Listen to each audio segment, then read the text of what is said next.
That is a very good question. Personally, I don't see why they wouldn't accept you. A 4.0 GPA is a wonderful thing to accomplish, so congratulations on that. But the thing you need to be mindful of is exactly what your department is looking for. So that's where you need to focus on the sort of degree you want to consider.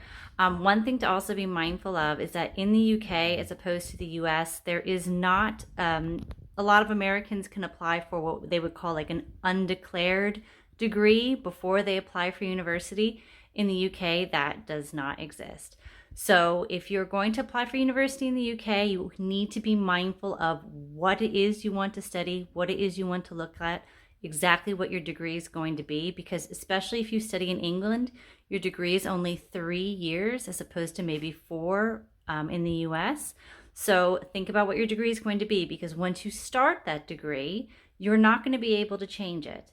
So if you decide, if you're on the fence between maybe political science or maybe international business, know that you have to make that decision first and foremost, regardless of your GPA, before you apply for university, because once you start, that's your degree and that decision will have been made from the very beginning.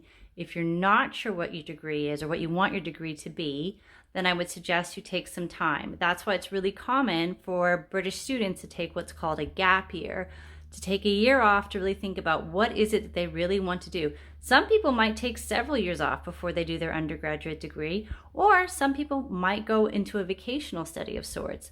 But either way, regardless of your GPA, ask yourself, what is it you really want to study? And that's something that you can talk about with us at the Oxford Method. You can talk to me about it directly if you'd like to, so we can start thinking about what it is that you want to do and why that degree is important for the career path you want to take. For any more questions, feel free to leave them on the box below. Have a great week.